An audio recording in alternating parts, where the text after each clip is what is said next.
مسلمون يا أيها الناس اتقوا ربكم الذي خلقكم من نفس واحدة وخلق منها زوجها وبث منهما رجالا كثيرا ونساء واتقوا الله الذي تساءلون به والأرحام إن الله كان عليكم رقيبا يا أيها الذين آمنوا اتقوا الله وقولوا قولا سديدا يصلح لكم أعمالكم ويغفر لكم ذنوبكم ومن يطع الله ورسوله فقد فاز فوزا عظيما أما بعد فإن خير الحديث كتاب الله وخير الهدي هدي محمد صلى الله عليه وسلم وشر الأمور محدثاتها وكل محدثة بدعة وكل بدعة ضلالة وكل ضلالة في النار أعوذ بالله من الشيطان الرجيم ووصى بها إبراهيم وبنيه ويعقوب إن الله اصطفى لكم الدين فلا تموتن إلا وأنتم مسلمون সম্মানিত দিনী ভাতৃমণ্ডলী,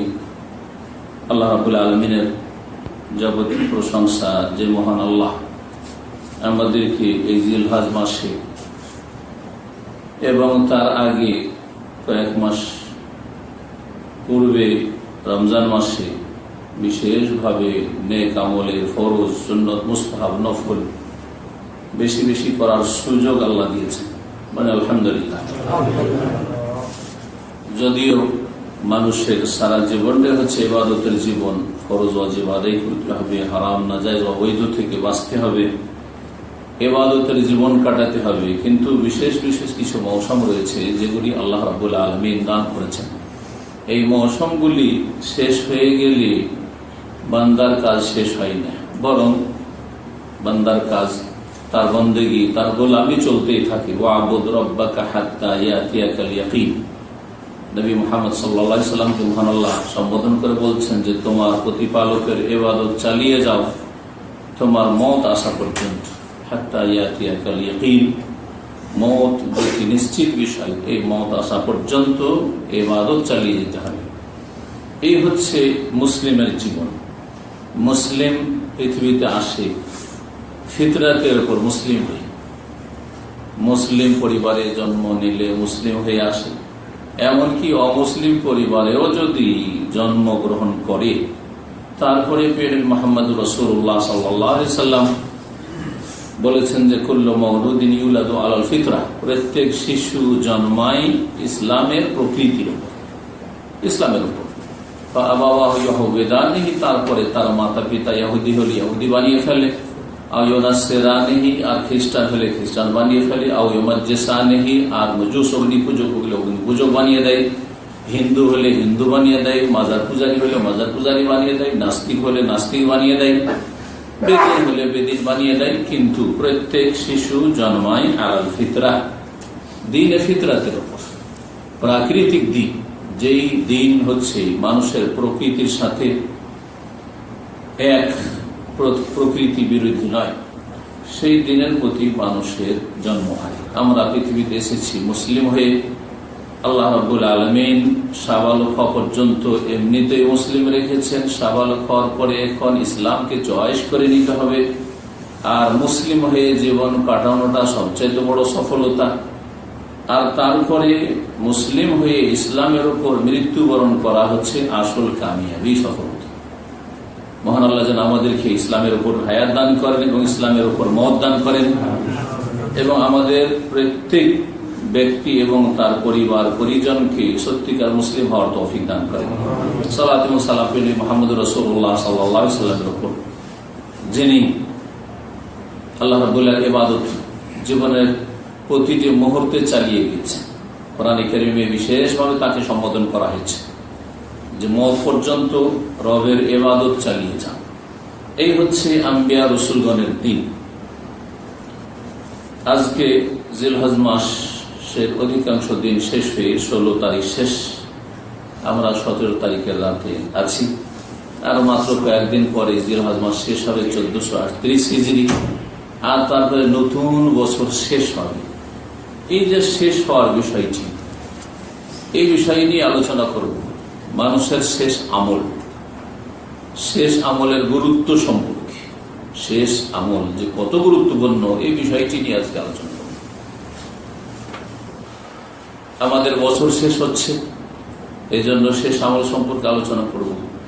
আর যত সময় যাচ্ছে আমাদের দুনিয়াটা শেষ হতে যাচ্ছে, এই জন্য শেষ আমল নিয়ে আলোচনা করব। আর এমন একটা সময় আল্লাহ নির্ধারিত করেছেন, কেউ জানেন না যে কখন আমাদের সময় শেষ হয়ে যাচ্ছে, আমাদের সূর্য অস্ত হতে যাচ্ছে। আপনি কল্পনা করতে পারেননি যে আপনার সূর্য এখন ডুবতে যাচ্ছে পৃথিবী থেকে, কল্পনা করতে পারেননি। আপনি অনেক লম্বা আশা আকাঙ্ক্ষা করে বসে আছেন, অনেক হাতে কর্মসূচি নিয়ে বসে আছেন যে এত এত কাজ করব, আর এইরকম হবো সেই রকম হবো, ছেলে মেয়েদেরকে এইরকম করবো সেই রকম করবো, অথচ তার অনেক আগে আপনার সূর্য ডুবতে যাচ্ছে। এই বিষয়টি খুব ভালোভাবে গভীরভাবে চিন্তা করা উচিত এবং গভীরভাবে উপলব্ধি করা উচিত। এর যেন আমাদের সূক্ষ্ম অনুভূতি থাকে, আমরা যেন এহসাস অনুভূতি রাখি, হাড়ে হাড়ে টের পাই যে আমাদের নিঃশ্বাসের নেই বিশ্বাস। কথা তো আমরা বলি, কিন্তু অনেক সময় মুখে বলি, অন্তর থেকে মুখে বলি, কাজে কর্মে বলি না। সবচেয়ে বড় দোষ হচ্ছে আমাদের এই কথা বলতে হবে যেমন মুখে জবান দ্বারা, তেমন সেই কথাটি বের হইতে হবে অন্তর থেকে, অন্তরস্থল থেকে, এবং সেটি কাজে কর্মে কথা। যখন ব্যাপারটা এইরকমই যে নিঃশ্বাসের নেই বিশ্বাস, তখন আমার সময়টা কখন শেষ এদিকে বলতে পারেন? শেষ আমলের গুরুত্ব, মানুষের লাইফ কখন শেষ, মানুষের জীবন কখন শেষ বলতে পারবেন? যে আমার জীবনটা শেষ হইতে আরো 20 বছর আছে, 10 বছর আছে, 1 বছর আছে, 1 মাস আছে, 1 সপ্তাহ আছে, 1 দিন আছে, অথবা 1 ঘন্টা আছে, 1 মিনিট বা 1 সেকেন্ড আছে। কেউ বলতে পারবে? কেউ বলতে পারবে না। কারো ক্ষমতায় আল্লাহ এটা দেননি। এই গায়েব অদৃশ্য সম্পর্কে কাউকে জানাননি রব্বুল আলামিন। সুতরাং এই যে আমাদের শেষ আমলের গুরুত্ব, মানে এই নয় যে এখন আমার বয়স 30, 40 বা 20, 25, অনেক যুবকদের ভাবছেন যে আমার কাছে অনেক সময় আছে। সাধারণত লোকজন 60, 70, 80 বছর বাঁচে, আর আমিও এরকমই আমার নিজের ক্ষেত্রে ধরে রেখেছি 60, 70, 80 বছর তো বাঁচবো, তাহলে আমার সময় শেষ হতে আরো যথেষ্ট সময় আছে। শেষ জীবনের আমলগুলি আমি ভালো করে দেব। অধিকাংশ মুসলিমরা এইরকম মুরজিয়া আকীদার হয়ে আছে, অর্থাৎ আমলে বিলম্ব করা। মুরজিয়া মানে হচ্ছে আমলে বিলম্ব করা, আমলের ওই রকম গুরুত্ব না দেওয়া যে এক্ষুনি আমাকে এই কাজগুলি করতে হবে, এখন থেকে শুরু করতে হবে। না, যথেষ্ট সময় আছে, কিন্তু আপনি একটু গভীরভাবে চিন্তা করে দেখুন তো আসলে কি সময় আছে? যেইটুকু সময় পাচ্ছেন এখন, এটা হচ্ছে আপনার সময়। আর এই যে যেটুকু সময় আপনার সামনে আছে, এতেই শেষ হয়ে যেতে পারে আপনার সময়। এরপরে আপনার কাছে সময় আছে না আছে কিছুই জানা নেই। সুতরাং শেষ আমলের গুরুত্ব, এই কথাটি গভীরভাবে একটু চিন্তা করবেন আমার এই বিষয়বস্তুটি, যাতে করে বিষয়টা ভালো করে বুঝতে পারেন এবং সেই অনুযায়ী অন্তরকে ঠিক করেন, আচার আচরণ ঠিক করেন, কথাবার্তা ঠিক করেন, ইবাদত বন্দেগী ঠিক করেন, আল্লাহর সাথে সম্পর্ক সুন্দর করেন, বাপ মায়ের সাথে সম্পর্ক ঠিক করেন, মুমিন মুসলিম ভাই বোনদের সাথে সম্পর্ক ঠিক করেন, আপনার তৌহিদকে ঠিক করেন, সুন্নতের অনুসারী হন, শিরক বিদআত থেকে মুক্ত হন। এই কথা কখনো ভাবেন না যে যথেষ্ট সময় আছে শিখার আমার কাছে। এটি শেষ সময় হতে পারে যে আজকের আলোচনাটা আমার আপনার শেষ। সুতরাং এলেম শিখা এখানেই সমাপ্ত, এটাই হচ্ছে শেষ। এলেম শিখাবো না, আজকের এশার সালাতটা আপনার শেষ। সুতরাং লাস্ট নামাজ আপনার এশার নামাজই চলে, আর ফজর নসিবে নেই। হতে পারে এই বছরের হজটা আপনার লাইফের শেষ, সামনে বছর হজ আপনার এতে নেই, ভাগ্যে নেই, আপনি সেই হজের মৌসুম আর দেখতে পাবেন না। সামনে রমজান হয়তো আপনার নসিবে জুটবে না। এই গত রমজানটা আপনার শেষ ছিল, শেষ আমল ছিল। গত লাইলাতুল কদরটাই আপনার শেষ ছিল, গত আরাফাটাই ছিল আপনার শেষ আরাফা ছিল। একটু চিন্তা করবেন যাতে করে সংশোধন করা সম্ভব হয়। শেষ আমলের এত গুরুত্ব যে কোরআনে কারিমের 2টি আয়াতে বিশেষভাবে একই শব্দ ব্যবহার করা হয়েছে। একটি আয়াতে ইব্রাহিম খলিলুল্লাহ আলাইহিস সালামের ওসিয়ত তার ছেলেদেরকে, আর তার ছেলেরা সকলে নবী, এবং তার ছেলেরা যে নবী তাদের ওসিয়ত তাদের আগামী প্রজন্মের জন্য, বংশধরের জন্য, বনি ইসরাইলদের জন্য ইয়াকুব আলাইহিস সালামের ওসিয়তের কথা মহান আল্লাহ উল্লেখ করেছেন। আর তারপরে আরেকটি আয়াতে নবী মুহাম্মদুর রাসূলুল্লাহ সাল্লাল্লাহু আলাইহি ওয়াসাল্লাম ওসিয়ত করছেন, নসিহত করছেন, আল্লাহ সম্বোধন করে বলছেন মুমিনদেরকে। এবং নবী মুহাম্মদুর রাসূলুল্লাহ সাল্লাল্লাহু আলাইহি ওয়াসাল্লাম এই কোরআনের আয়াত উম্মতকে জানিয়ে দিচ্ছেন, স্বয়ং আল্লাহ উপদেশ দিচ্ছেন যে হে মুমিনরা, তোমাদের শেষ সময়তে যাতে করে মুসলিম থাকে, মুসলিম হয়ে মরিও। এখন কখন মরবেন যদি জানা থাকতো তাহলে তো অসুবিধা ছিল না। সারা জীবনে যাই থাকি, নাস্তিক থাক, আর মুশরিক থাক, আর বেদাতি থাক, আর বেনামাজি থাক, আর পাপিষ্ট থাক, শেষ সময় মুসলিম হয়ে মরে যাবো, কারণ জানা আছে যে শেষ সময়টা অমুক সময়। এটা তো জানা নেই। যখন জানা নাই, বিষয়টি স্পষ্ট বুঝতে পারছেন, তাহলে মুসলিম হয়ে মরলে কি করতে হবে আশা করি বুঝতে পেরেছেন। সূরা বাকারা আয়াত নম্বর 132 দিয়ে শুরু করি। মহান আল্লাহ ইরশাদ করছেন ইব্রাহিম খলিলুল্লাহ আলাইহিস সালাম। ইব্রাহিম খলিলুল্লাহ দিয়ে শুরু করছি এই জিলহজ মাসে, কারণ জিলহজ মাসে যে ইবাদতগুলি বিশেষ করে শরীয়তে রয়েছে, ফরজ হোক আর সুন্নাত হোক, সবগুলি হচ্ছে এই মাসের সাথে খাস ইবাদত হচ্ছে কি হজ, তাই না? এই মাসের সাথে খাস ইবাদত হচ্ছে কুরবানি। হ্যাঁ, এই মাসের সাথে খাস হচ্ছে হজের তওয়াফ, সাফা মারওয়ার সাই, আর তারপরে ওই জামারাতকে পাথর মারা, আরাফায় অবস্থান, মেনায় থাকা, মুজদালিফায় থাকা, এই সবগুলি কার সুন্নাত? ইব্রাহিম আলাইহিস সালামের সুন্নাত। সূরা হজে রয়েছে যে আল্লাহ রাব্বুল কাবা ঘর তৈরি করার পরে ইব্রাহিম বললেন যে তুমি এখন ঘোষণা করো হজের জন্য, হজের জন্য ঘোষণা। ইব্রাহিম আলাইহিস সালাম স্বপ্ন দেখলেন তার প্রিয় সন্তান ইসমাইল আলাইহিস সালামকে কোরবানি করছেন, কোরবানি করছেন, দৌড়াদৌড়ি ছোটাছুটি করতে পারে এরকম বয়সে। ছেলের মন বুঝতে জিজ্ঞেস করলেন, নিজে তো প্রস্তুত, কারণ নবীর স্বপ্ন হচ্ছে ওহী, কোরবানি করতে হবে, আল্লাহ কোরবানি চাইছেন ছেলের। ছেলে বলছে ইয়া আবাতি ফাল মা তুমার, হে আব্বা যা আদেশ হয়েছে তা করে ফেলুন, নির্দেশ করে ফেলুন, আমার পক্ষ থেকে কোন আপত্তি নেই। ছেলে তেমনই যেমন বাপ, সুবহানাল্লাহ। কোরবানি করতে গেলেন যে মেনার মাঠে, সেখানে হাজী সাহেবরা কত লক্ষ লক্ষ কোরবানি করবেন। ইব্রাহিম আলাইহিস সালামের ওসিয়তটা কি? যে জীবনে হজ করে নিয়ে গুনাহ মাফ হয়ে যাওয়ার পরে যা করবে তাই করো। হ্যাঁ, শয়তানকে পাথর মারিও, কিন্তু শয়তানকে অন্তরে ভরে রাখিও। শয়তানকে পাথর মারিও, কিন্তু শয়তানকে তোমার চোখে মুখে কানে পেশাব করার সুযোগ দিও ফজর না উঠে। এদিকে শয়তানকে পাথর মারছেন 3:21। জামারাতকে পাথর মারাবেন না, ধারণা যে শয়তান লাঞ্ছিত হয়। যদিও শয়তানকে পাথর মারার কথাটি ঠিক নয়, জামারাতকে পাথর মারছেন, কিন্তু এই জামারাতকে পাথর মায় শয়তান সবচেয়ে বেশি লাঞ্ছিত হয়। শয়তানকে লাঞ্ছিত করলেন, সেখানে শয়তানকে ধিক্কার দিলেন, শয়তানকে পাথর ছড়লেন, আর এদিকে শয়তান অন্তরে বসে আছে পাপের কামনা বাসনা, অন্তর বাঁকা, অন্তরে শত্রুতা, বিদ্বেষ, হিংসা। হ্যাঁ, অন্তর সব শয়তান বসে আছে। অন্তরে যদি শিরক থাকে সবচেয়ে বড় শয়তান বসে আছে। অন্তরে যদি বিদআত থাকে তো বড় শয়তান বসে আছে। অন্তরে পাপের কামনা বাসনা, শাহওয়াত, কুপ্রবৃত্তির রোগ, তাহলে শয়তানকে বসিয়ে রেখেছে। একটু সুযোগ পেলেই পাপে লিপ্ত। হ্যাঁ, নারীর ফিতনায় পড়ে যাবে, একটু সুযোগ পেলে পয়সার ফিতনায়, মালের ফিতনায় পড়ে যাবে, চুরি, বেঈমানি, আত্মসাৎ, যেভাবে হোক না কেন পয়সা আসলেই হলো, সুদ ঘুষ যেভাবে হোক না কেন।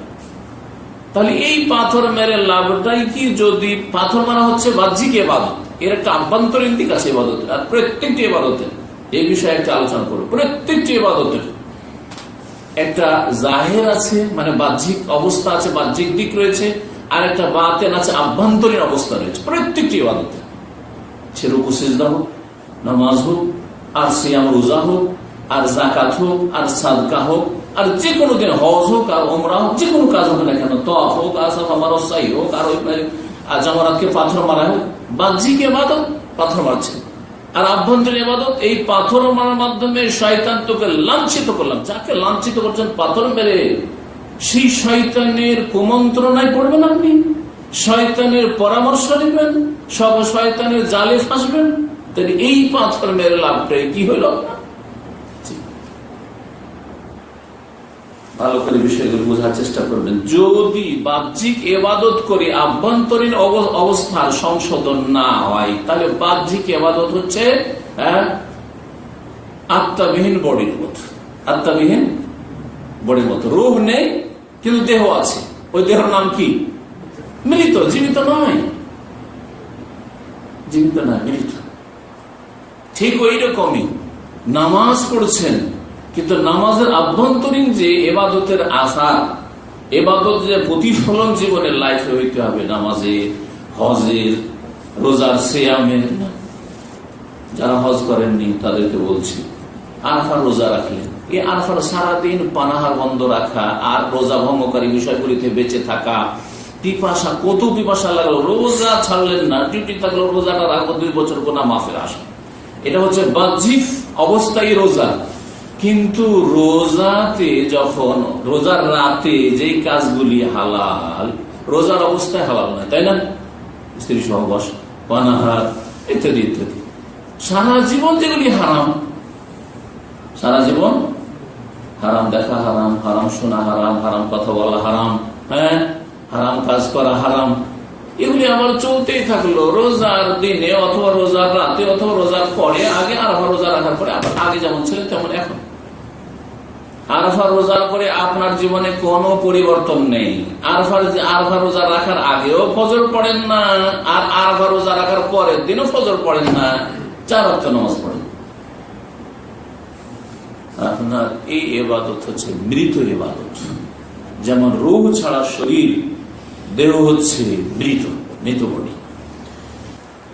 ইব্রাহিম আলাইহিস সালাম এর কথা বলি, মহান আল্লাহ ইরশাদ করেছেন, ওয়াসাা বিহা ইব্রাহিম বানিহি। ইব্রাহিম আলাইহিস সালাম ওসিয়ত করলেন এই বিষয়ে, দ্বীনের ব্যাপারে, বানিহি তার সন্তানদেরকে, ইসমাইল আলাইহিস সালামকে, ইসহাককে, বিশেষ করে 2 নাম তো আমাদের জানাই আছে, আর 2 জনের নবী। ও ইয়াকুব, এবং ইয়াকুব আলাইহিস সালামও কি করলেন? ওসিয়ত করলেন, উপদেশ দিলেন তার সন্তানদেরকে, ইয়া বানিয়া, হে আমার সন্তানরা। ইব্রাহিম আলাইহিস সালাম, ইয়া বানি, হে আমার সন্তানরা। ইয়াকুব আলাইহিস সালাম উপদেশ দিয়েছেন, হে আমার সন্তান। ইয়াকুব আলাইহিস সালামের কয় ছেলে ছিল? 12 ছেলে ছিল। তার মধ্যে একজন হচ্ছেন ইউসুফ আলাইহিস সালাম। 12 ভাই। এই 12 ভাইয়ের থেকে আগামীতে গিয়ে 12টি বিশাল বিশাল বনি ইসরায়েলদের বংশ হয়, যেগুলোকে কি বলা হয়?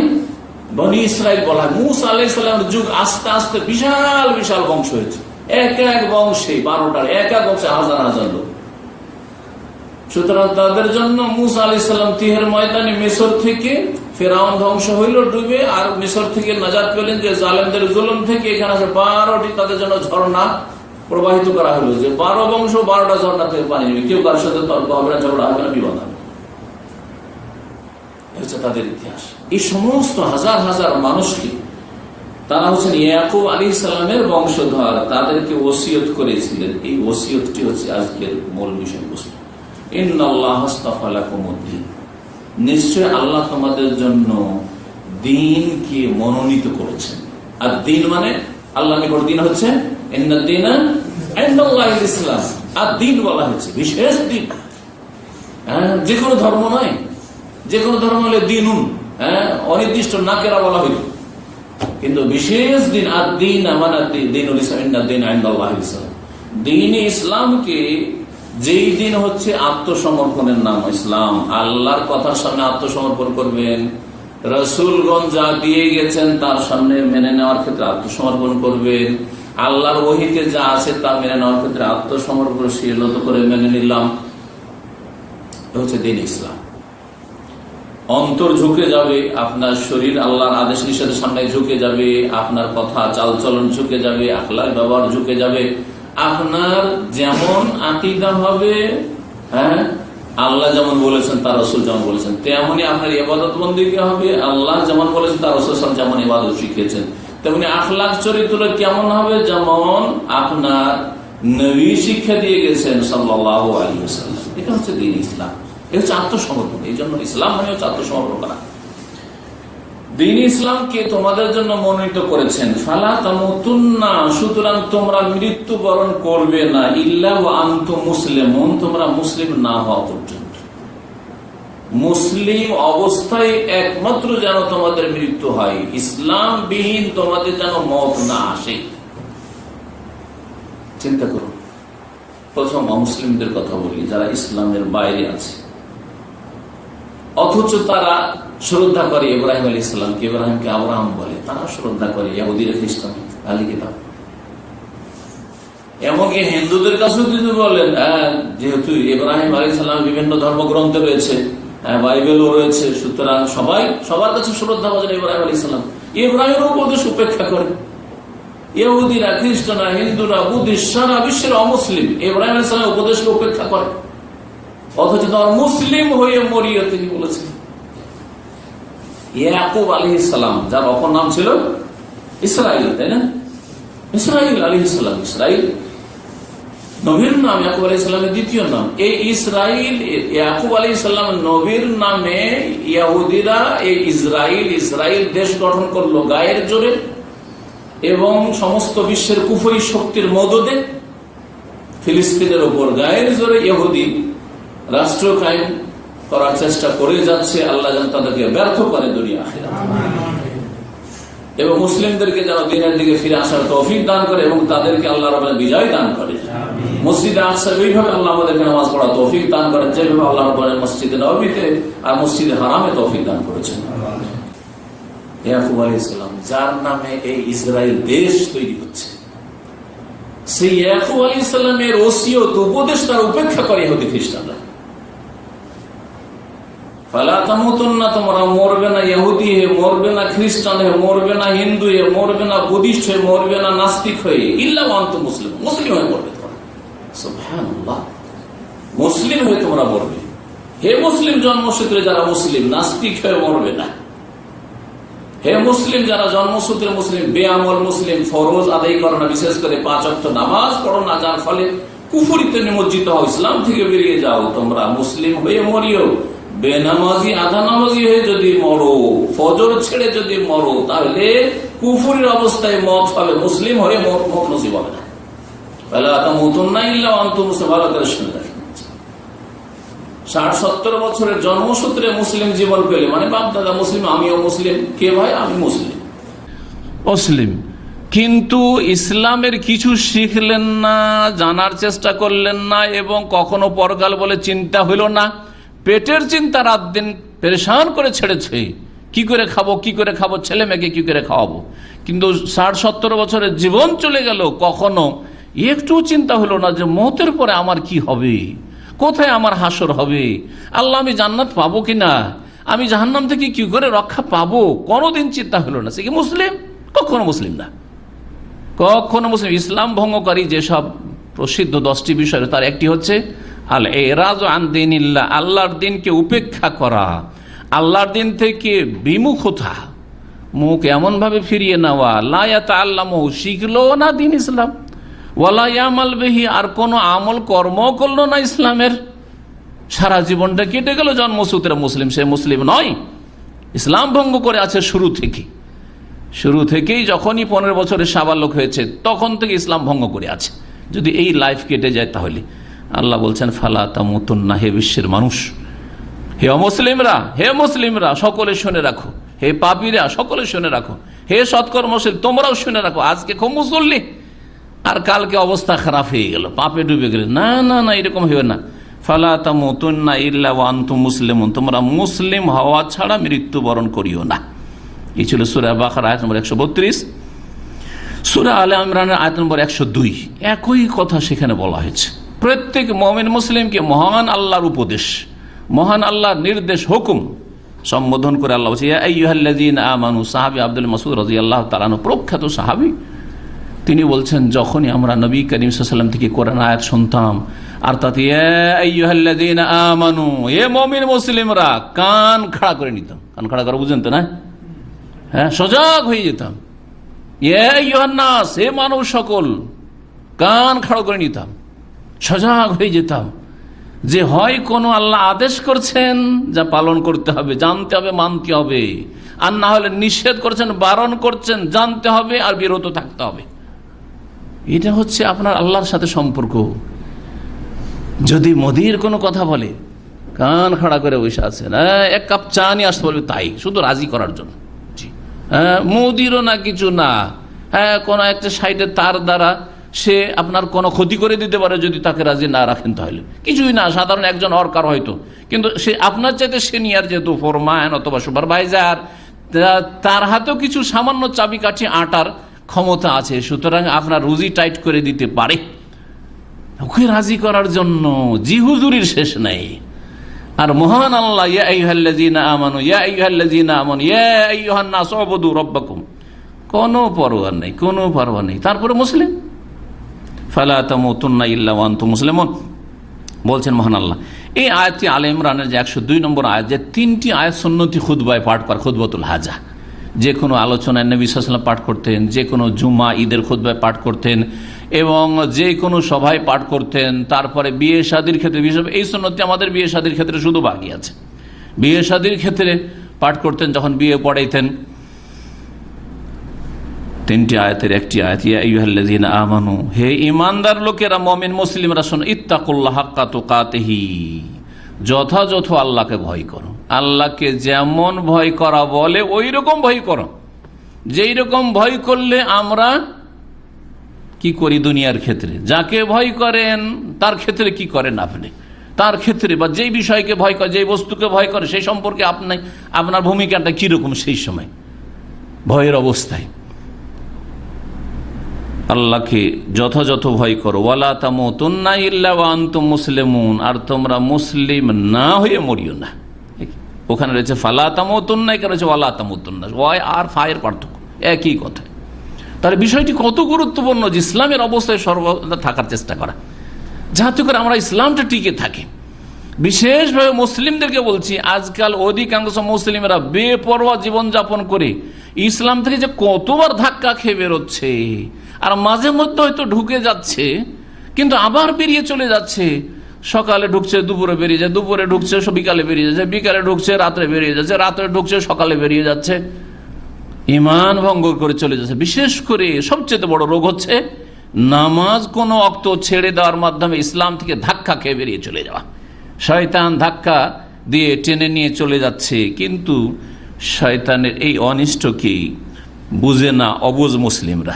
ওয়ালা তামুতুন্না ইল্লা ওয়া আনতুম মুসলিমুন, তোমরা মুসলিম হওয়া ছাড়া মরিও না। কেন মুসলিম হয়ে আল্লাহ মরতে বলেছেন? আল্লাহ লাভ না আমাদের লাভ? শোনেন ভালো করে, মতের পরে কি হবে? কিছু সময় আমরা থাকব মাটিতে, কবরে, যে যেখানে দাফন হইলো বা শেষ হইলো থাকলো, যে পানিতে ভাসলো পানিতে, যে যাকে জ্বালিয়ে দেওয়া হইলো জ্বালিয়ে দেওয়া, যেখানে যার সমাপ্তি ঘটেছে। তারপরে পৃথিবী ধ্বংস হবে, বিচার দিবস হবে, ইয়াউমুল কিয়ামা হবে, আখিরাতে হাসর মাঠে সবাইকে জমা হইতে হবে, একত্রিত হইতে হবে। এতে কোনো সন্দেহ আছে? লা রাইবা ফিহ, কোনো সন্দেহ নেই, হাজির হইতে হবে।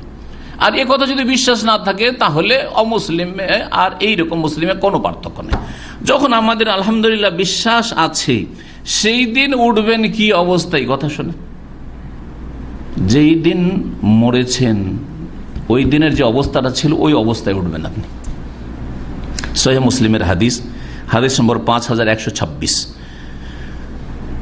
জাবের রাদিয়াল্লাহু তাআলা আনহু থেকে বর্ণিত, তিনি বলছেন, সামিআতু নবী সাল্লাল্লাহু আলাইহি ওয়াসাল্লাম ইয়াকুল, আমি নবী মুহাম্মদ সাল্লাল্লাহু আলাইহি ওয়াসাল্লামকে বলতে শুনেছি, ইউবআসু কুল্লু আবদিন আলা মা মাতা আলাইহি, প্রত্যেক বান্দার আর পুনরুত্থান হবে, প্রত্যেক বান্দার, প্রত্যেক মানুষের পুনরুত্থান হবে, মানে হাসরের মাঠে বিচার দিবসে উঠবে।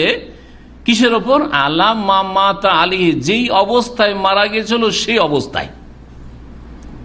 প্রত্যেকে যে অবস্থায় মৃত্যুবরণ করেছিল সেই অবস্থায় কোথায় উঠবে? হাসরের মাঠে উঠবে। ভালো করে শুনে রাখেন, হাসরের মাঠে উঠবেন। তাহলে আপনি যদি মুসলিম হয়ে মৃত্যুবরণ করেন তাহলে হাসরের মাঠে মুসলিম হয়ে উঠবেন। আপনি যদি নামাজি হয়ে মৃত্যুবরণ করেন, 5 ওয়াক্ত নামাজি ফজর সহ, তাহলে নামাজি বলে চিহ্নিত হয়ে উঠবেন কিয়ামতের মাঠে। বেনামাজি হয়ে যদি মারা যান তাহলে বেনামাজি হয়ে উঠবেন, সেদিন বেনামাজির কাতারে দাঁড় করে দেওয়া হবে। নাস্তিক হয়ে যে মারা যাবে সে নাস্তিকদের দলে উঠবে, নাস্তিক হয়ে উঠবে। ইহুদি হয়ে যে মারা যাবে, খ্রিস্টান হয়ে যে মারা যাবে, হিন্দু হয়ে মারা যাবে, সে অবস্থায় উঠবে। আলা মা মাতা আলাইহি, সারা জীবন কি করেছেন? অতীতে সেটা দেখা হবে না। ওই রকমই যেমন ইবলিস সারা জীবন কি করেছিল, আল্লাহর বহু ইবাদতবন্দি করেছিল, বহু ইবাদতবন্দি করেছিল, কিন্তু শেষখানে কি করলো, আনা খায়রুম মিনহুম, অহংকার বশত কুফরি করলো। সব বিধানকে আল্লাহর অস্বীকার করেনি, আল্লাহর অস্তিত্বকে নাস্তিকও ছিল না সে, এমনকি বহুত্ববাদী মুশরিকও ছিল না, কিন্তু আল্লাহর একটি বিধানকে অস্বীকার করেছিল, একটি বিধানকে অস্বীকার করেছিল। কি বিধানটি ছিল? উসজুদু লি আদম, তাকে সেজদা করো, আদমকে সেজদা করো। আদমকে সেজদা করতে অস্বীকার করেছিল, তাও আমি করব না এমনি না, একটা যুক্তি দেখিয়েছিল, যুক্তির ভিত্তিতে। যুক্তিটি ছিল অযুক্তি। আনা খায়রুম মিনহু, আমি ওর চাইতে শ্রেষ্ঠ। খালাকতানি মিন নার ওয়া খালাকতাহু মিন তিন, ওকে মাটি দিয়ে তৈরি করেছে আদমকে, আর আমাকে কি দিয়ে তৈরি করেছে? আগুন দিয়ে, মিন নার, আগুন দিয়ে তৈরি করেছে। আগুন মাটির চাইতে শক্তিশালী, যুক্তি পেশ করলো কিয়াস। সুতরাং আগুন কি করে মাটির সামনে ঝুঁকতে পারে? মাটির সামনে আগুন ঝুঁকবে না। আল্লাহর সব মানতে রাজি, বরং যখন বিতাড়িত হইল, ছাড় চাইলো যে আমাকে এই ক্ষমতা দাও, এই ক্ষমতা দাও, আমি একবারে কিয়ামত পর্যন্ত যাতে করে বেঁচে থাকি, না মরি। আর আদমের কারণে যখন এইরকম আদমের সব সন্তানকে যাতে জাহান্নামে আমার সাথে নিয়ে যেতে পারি, সবগুলি দোয়া কার কাছে করেছিল?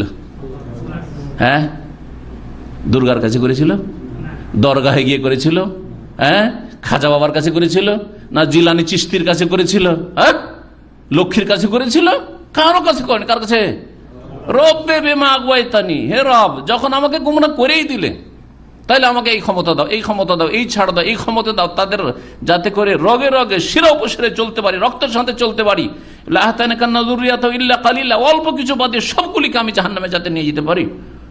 লাউগিয়ান্নাহু আজমাইন, সবগুলিকে যাতে করে গুমরাহ করতে পারি। ইল্লা ইবাদাকা মিনহুমুল মুখলাসিন, যেগুলো খাঁটি বান্দা, ওইটিকে পারবো না, শুধু এই খাঁটিগুলিকে শুধু পারবো না।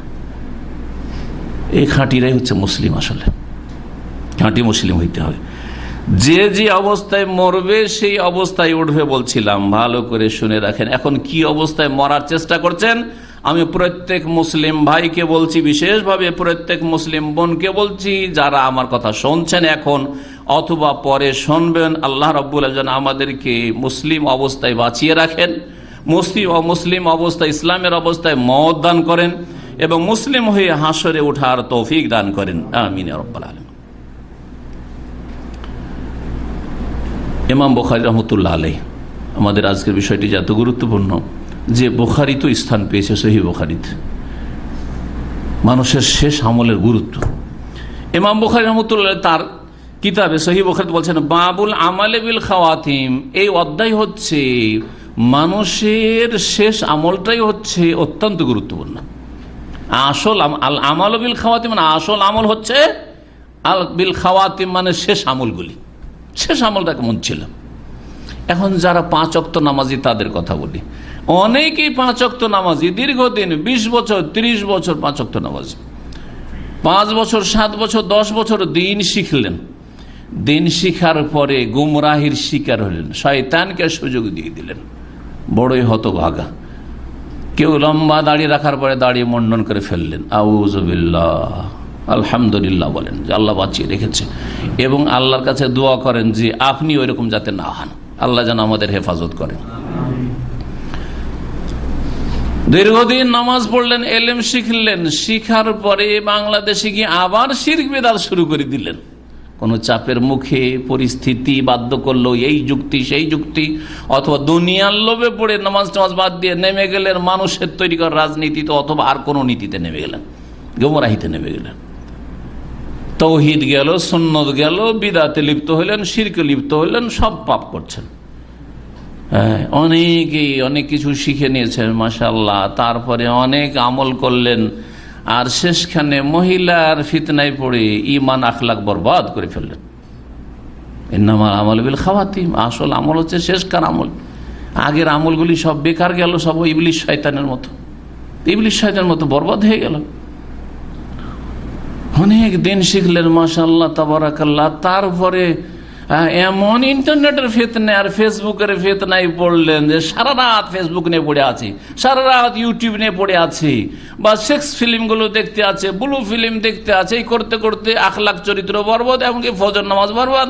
রাত 3টেতে তখন ঘুমায় আর জোহর পর্যন্ত, বরং জোহর পরে অনেকে আছে জোহরের পরে টেলিফোন করছে, ঘুমাচ্ছে।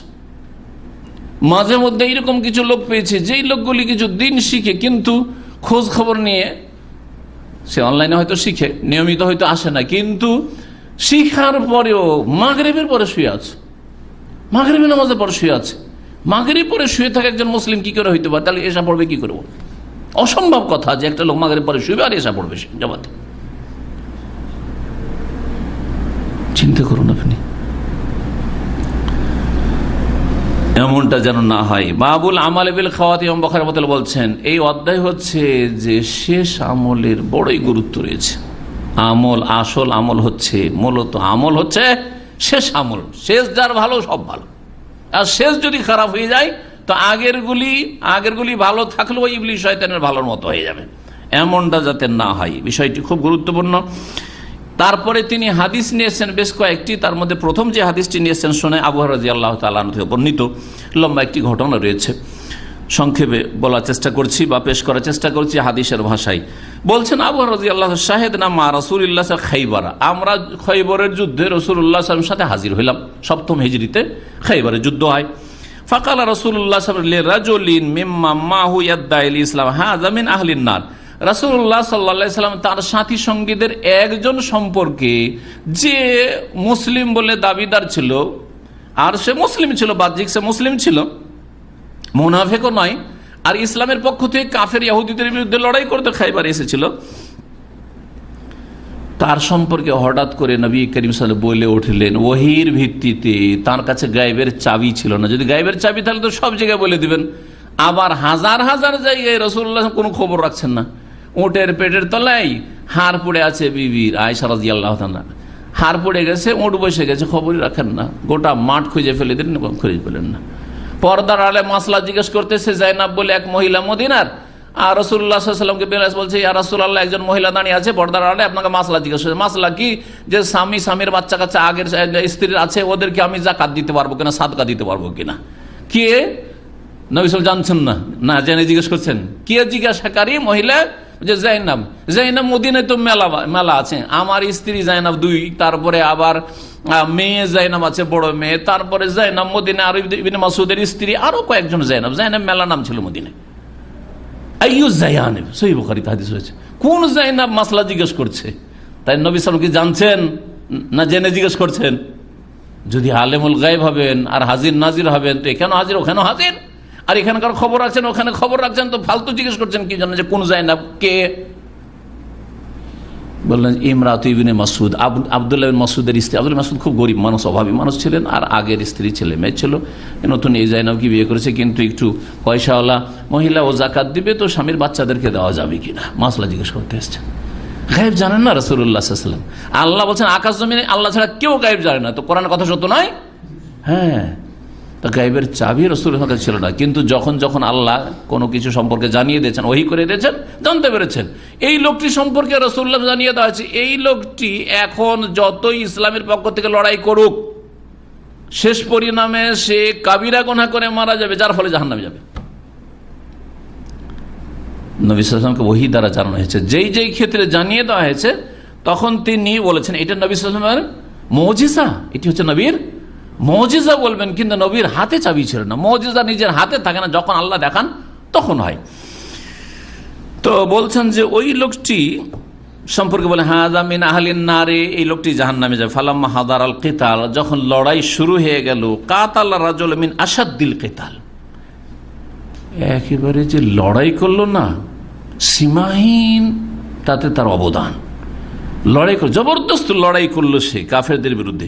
ও কাসরাত বিহিল জারাহ, এত লড়াইয়ে সে অংশ নিয়েছিল কোনো পরোয়া না করে যে তার মাথা থেকে পা পর্যন্ত ক্ষত বিক্ষত হয়ে গেছিল। জখমের চোটে আর থাকতে পারছে না, বরদাস্ত করতে পারছে না।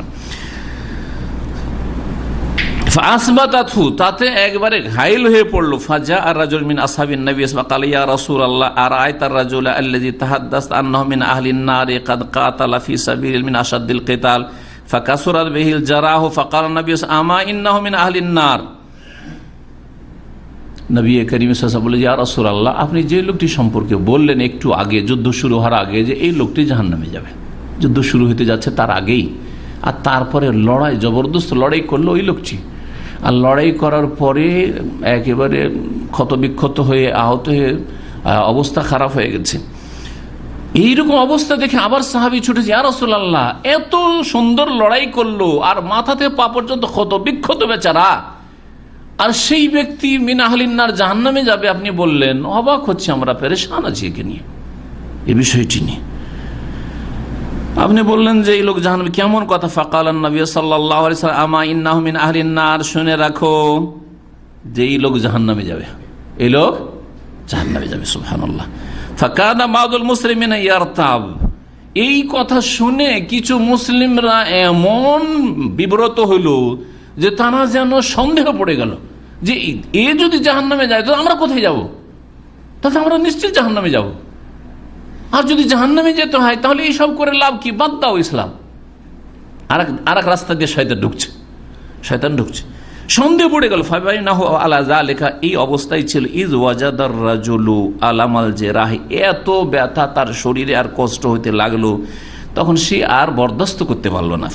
ফাআহুয়া বিয়াদিহি ইলা কেনানাতিহি, তার যে তীরের ব্যাগ ছিল, ব্যাগে তীর ভরে রাখত, একটা তীর বের করলো। ফান্তাজা মিনহা সাহমান, একটা তীর বের করার, ফান্তাহারা বিহা, সেটা দিয়ে আত্মহত্যা করলো।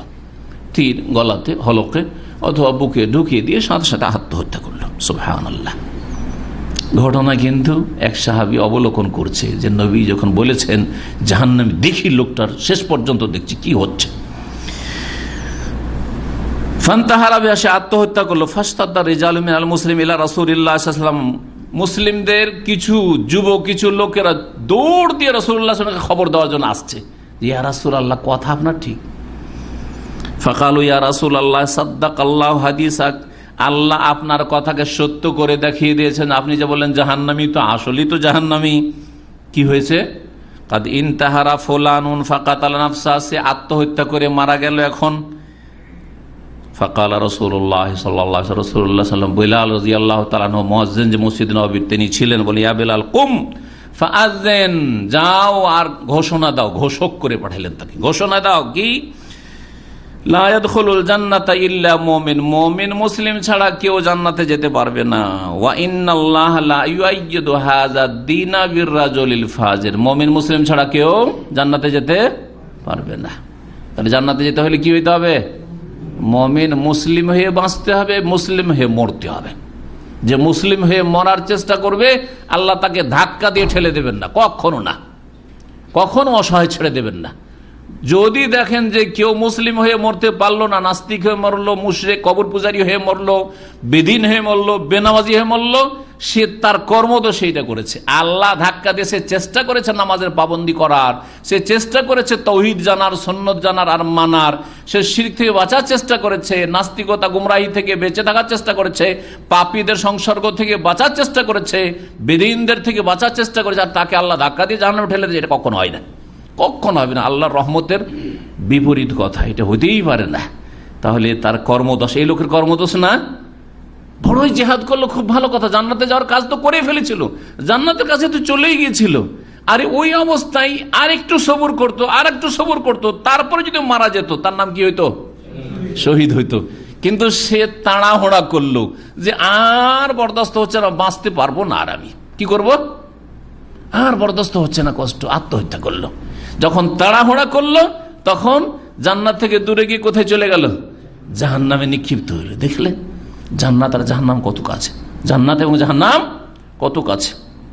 এটা কাফের, বড় কাফের, শেষখানে যদি তার অন্তর ফিরে যায়, আর শেষখান তারা জানা নেই, সুতরাং সবসময় যেন এরকম আপডেট হয়ে থাকতে পারে, ফিরে যায়, আল্লাহ ইলাহা ইল্লাল্লাহ মুহাম্মদুর রাসূলুল্লাহ শাহাদাত যদি দিয়ে দেয় অন্তর থেকে, সে জান্নাত চলে গেল কি গেল না?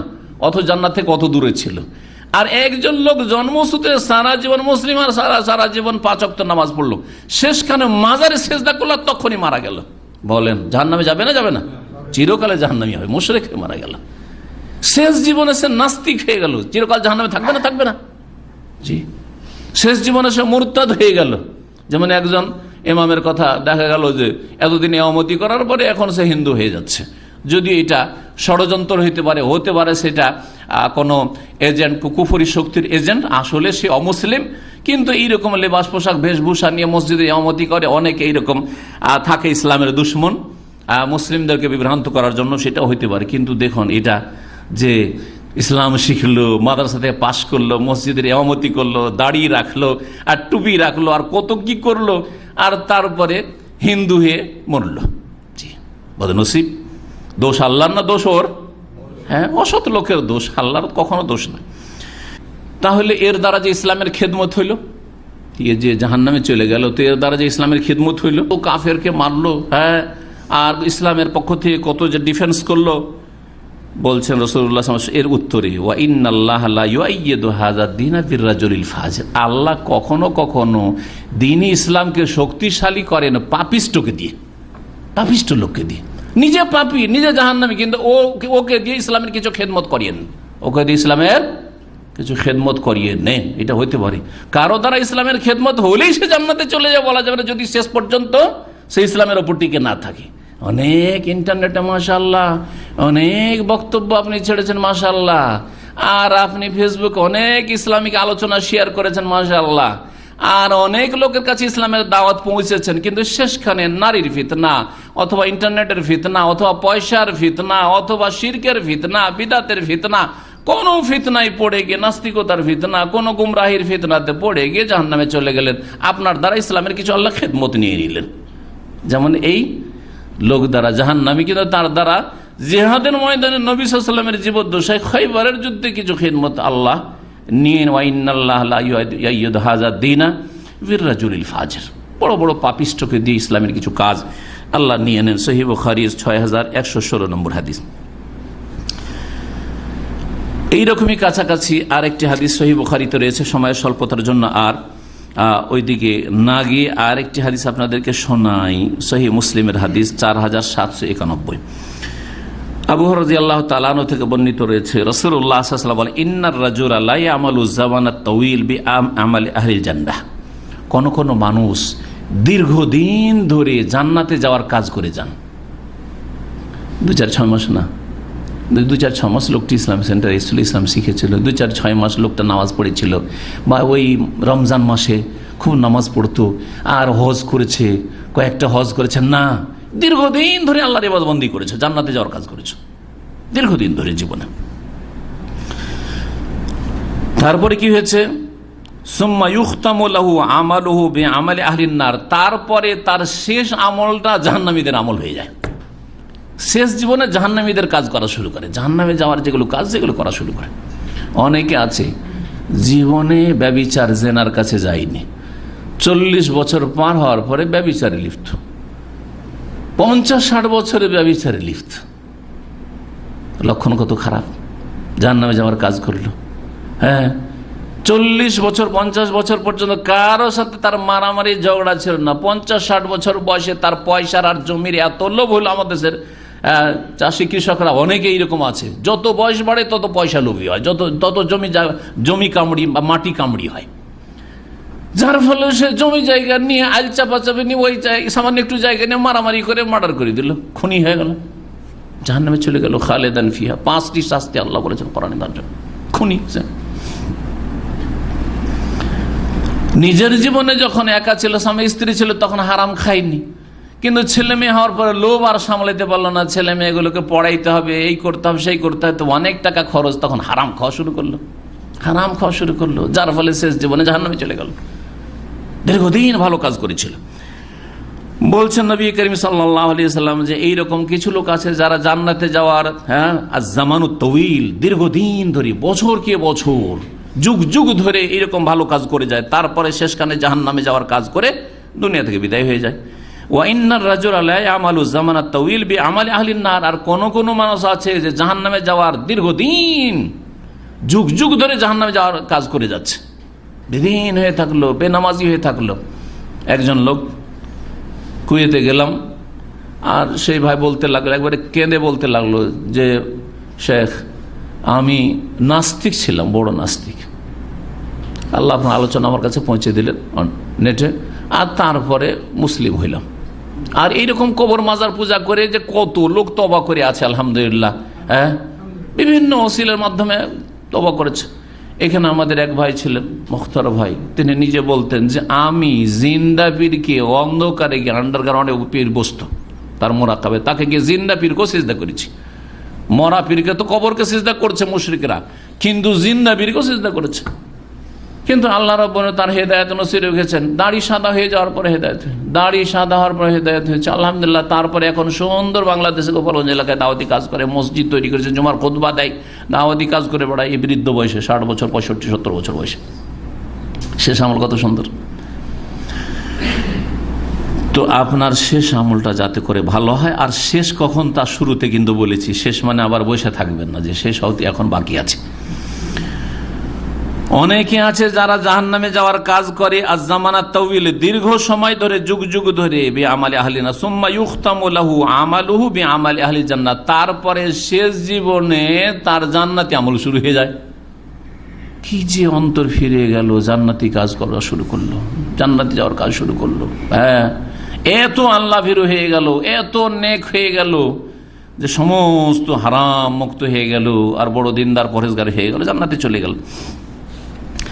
এখন যে বিষয়টি বলবো সেটা হচ্ছে যে কি করলে কি কি কর্মসূচি হওয়া উচিত বা কি কি পদক্ষেপ হওয়া উচিত যার মাধ্যমে আপনি বা আমি মুসলিম হয়ে মরতে পারবো। জন্মে গেছি মুসলিম ঘরে, এতে আমাদের কোনো চেষ্টা ছিল? চেষ্টা করেছি নাকি?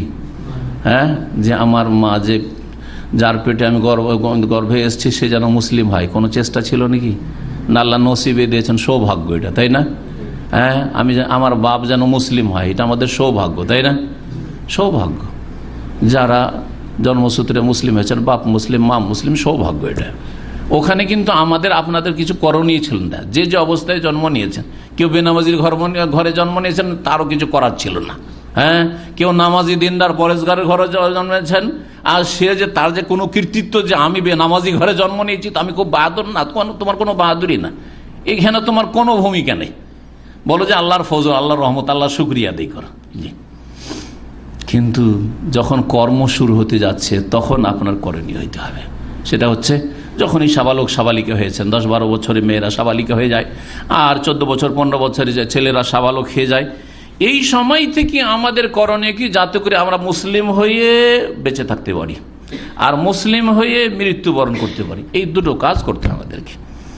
6টি পদক্ষেপ সংক্ষেপে বলবো আপনাদেরকে। প্রথম হচ্ছে আল্লাহর কাছে দোয়া করা। আল্লাহর কাছে কি করতে হবে? দোয়া করতে হবে। আপনি কেন, আলেম ওলামাদেরকে আরও বেশি দোয়া করতে হবে।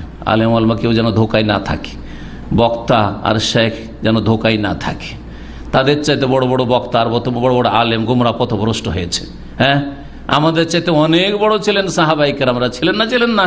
তাদেরই তো একজন খেয়বরে গিয়ে মিনাহালিন্নার এত লড়াই করে, এত কোরবানি করে আমরা একটা ফোঁটা রক্ত দিতে পারবো না, হয়তো সেখানে হয়তো গিয়ে ইমানের পরীক্ষা হয়ে যাবে।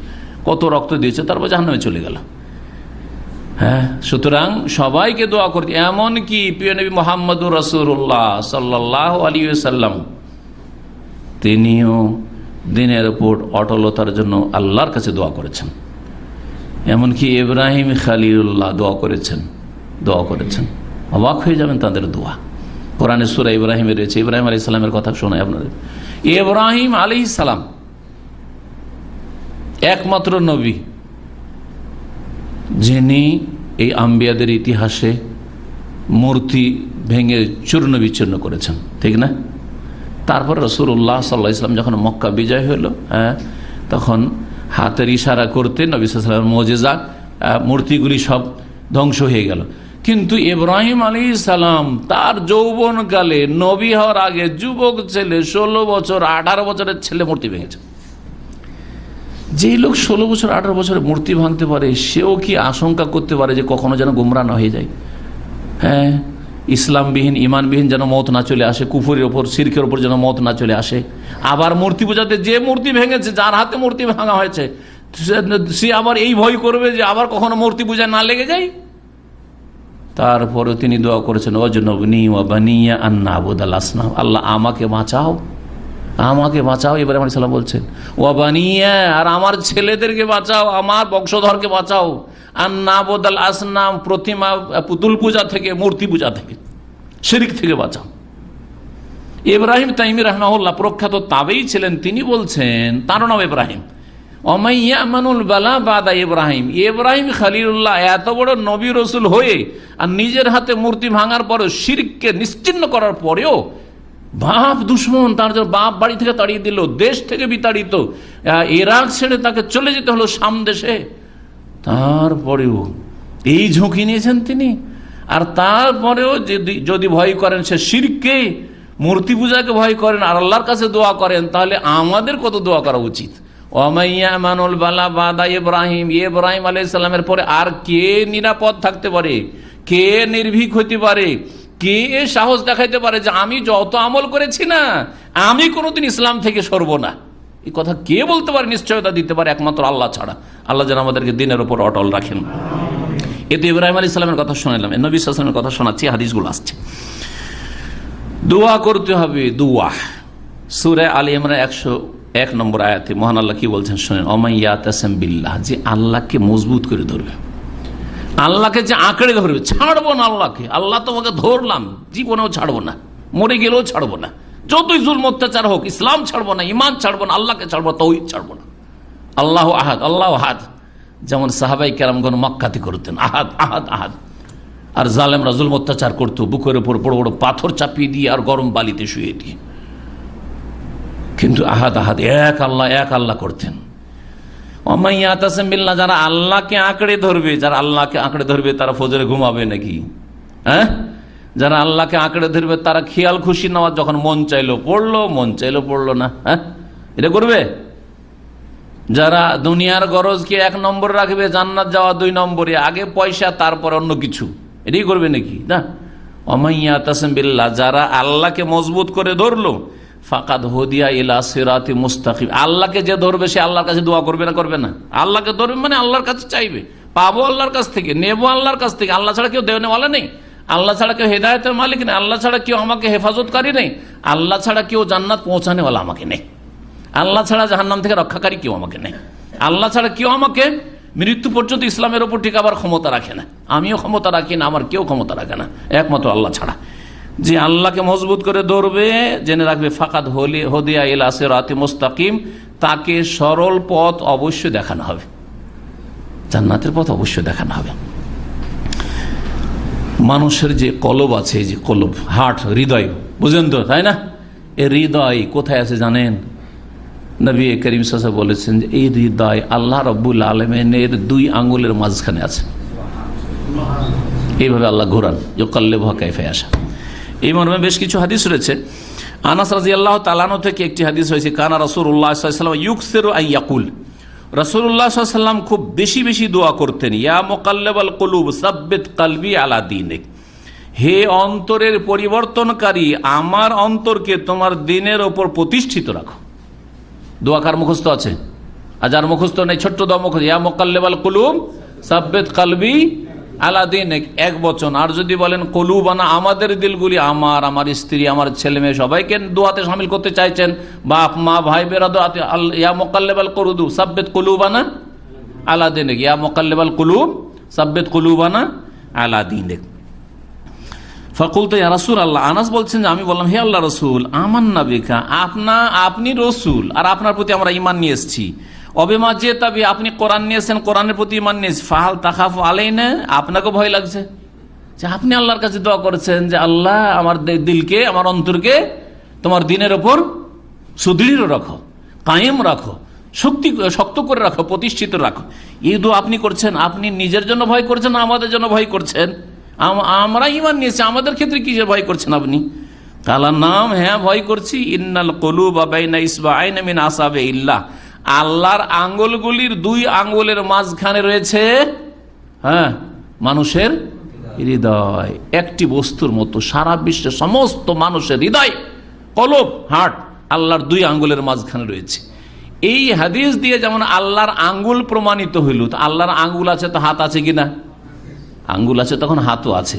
আর হাতের কথা কোরআনে কারীম আছে, তাবারাকাল্লাযী বিয়াদিহি আল মুলকু বাল ইয়াদাহু মাবসুতাতান, আল্লাহর বরং 2 হাত দিবচন আল্লাহ বলেছেন, উন্মুক্ত খোলা।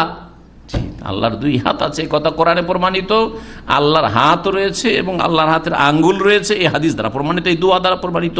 দোয়া যে আসছে,